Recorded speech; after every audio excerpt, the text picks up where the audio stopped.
Jesus nos ensinou, dizendo: não basta me chamar de Senhor e não fazer o que eu mando.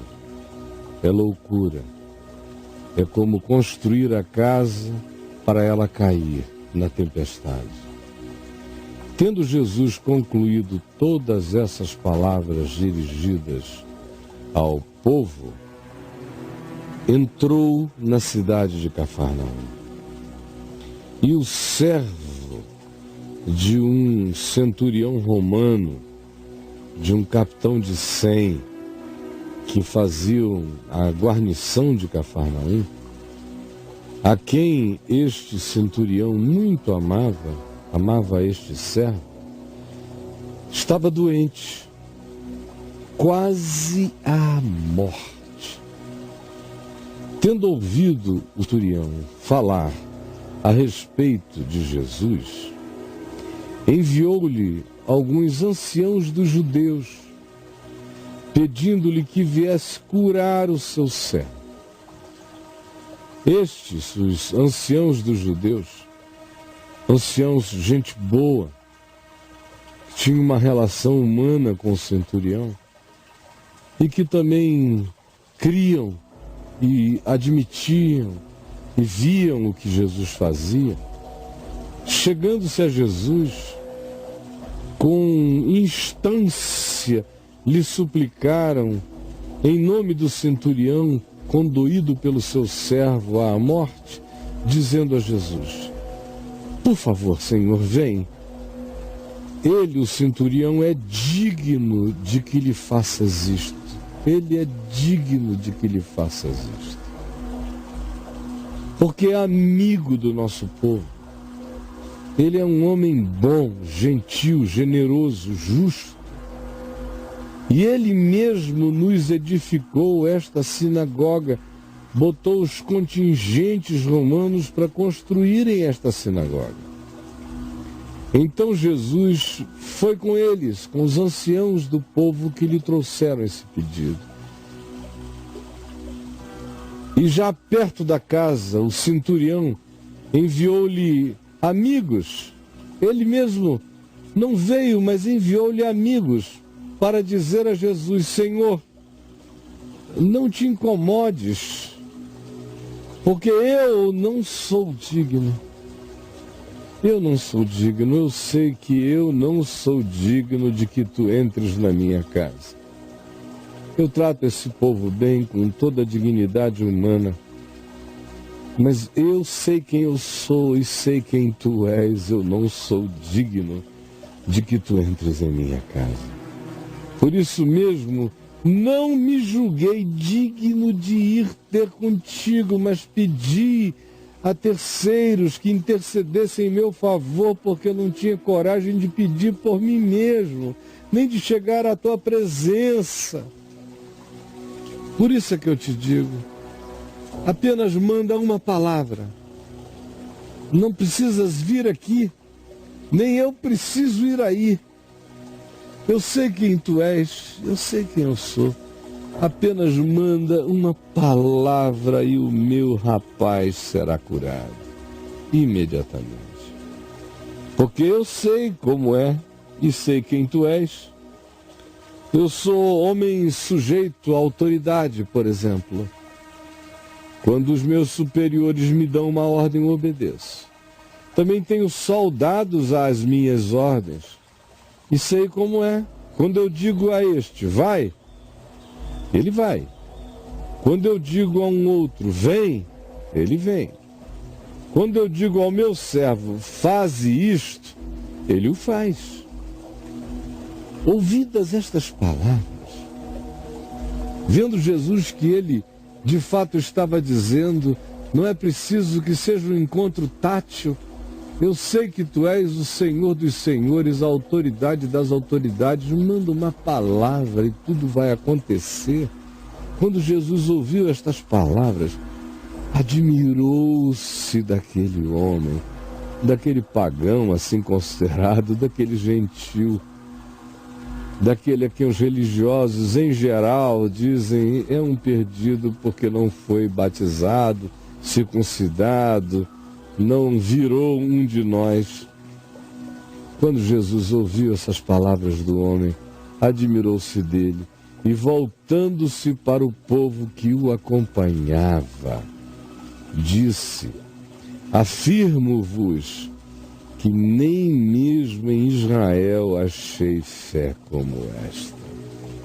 Onde vocês dizem que é a casa da fé, eu nunca encontrei nada igual. E voltando para casa, os que foram enviados, os anciãos, gente boa dos judeus, voltando para a casa do centurião, encontraram curado o servo dele. No dia seguinte, dirigia-se Jesus de Cafarnaum a uma cidade também na Galileia chamada Naim. E com ele iam os seus discípulos e numerosa multidão.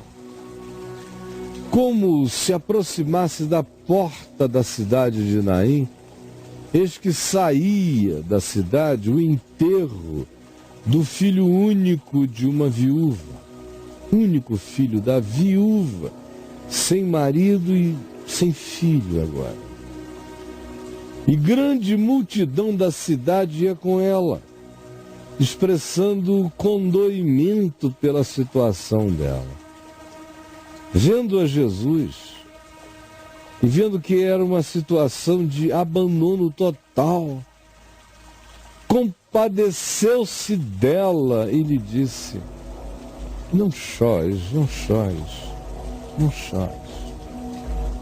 E chegando-se, tocou o esquife e, parando os que o conduziam, disse: jovem, eu te mando, levanta-te.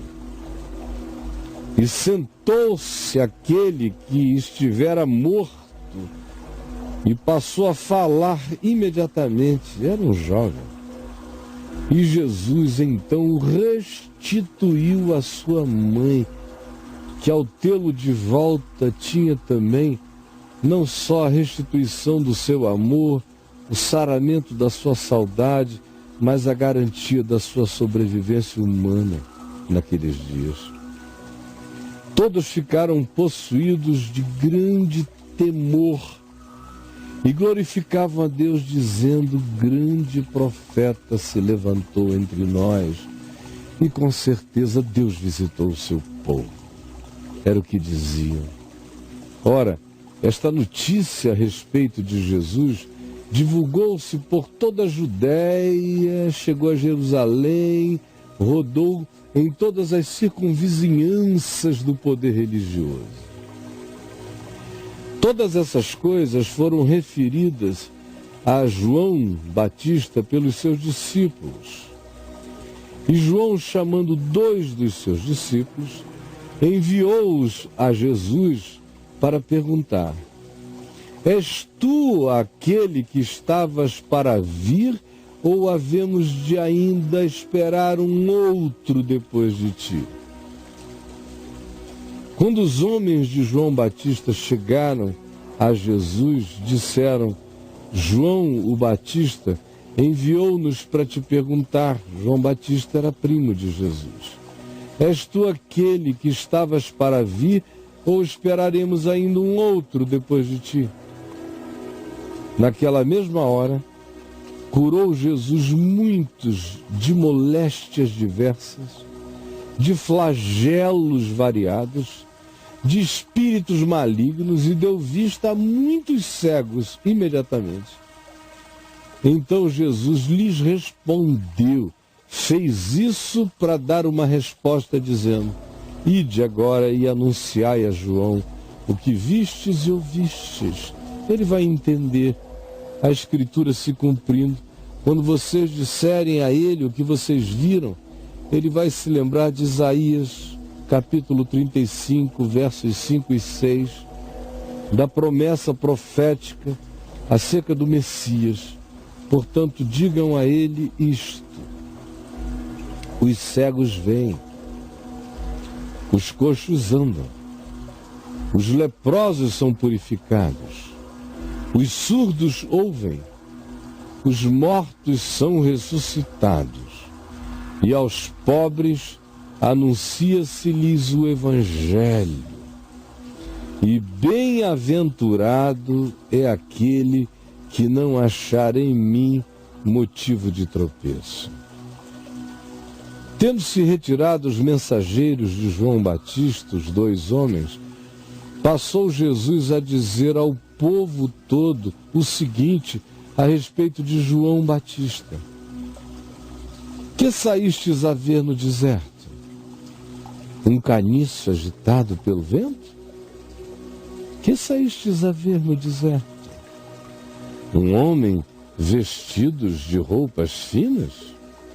Ora, os que se vestem bem e vivem no luxo moram nos palácios dos reis. Sim, que saístes a ver no deserto? Um profeta?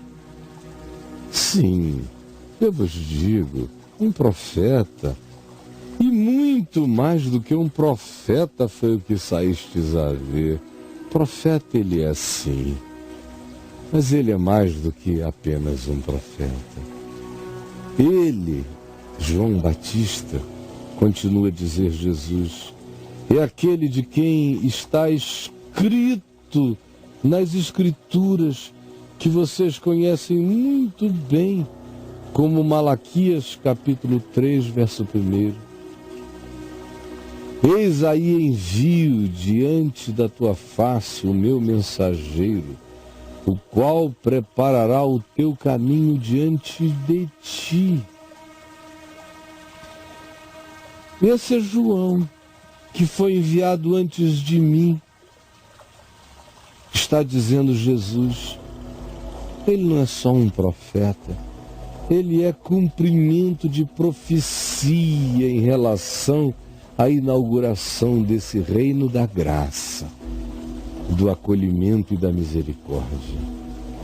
Eu vos digo, entre os nascidos de mulher, todos desde Adão, ninguém é maior do que João. Mas o menor no reino de Deus, na compreensão do significado do reino, tendo nascido de novo, é maior do que ele. Porque João sem nós não seria aperfeiçoado. E porque a revelação cresceu eternamente em Jesus. De modo que os filhos do reino são os que olham e interpretam tudo a partir de Jesus. Este é o significado de que o menor no reino de Deus é maior do que João. Todo o povo que o ouviu, e até os publicanos, mal considerados entre vocês, reconheceram a justiça de Deus em João Batista. E foram batizados com o batismo de João, com água, convidando os homens à conversão. Mas os fariseus, os teólogos, os intérpretes da lei, os exegetas, rejeitaram a João. Quanto a si mesmos, rejeitaram o desígnio de Deus, não tendo sido batizados por ele, para não validá-lo e para não reconhecerem-se pecadores diante dos homens.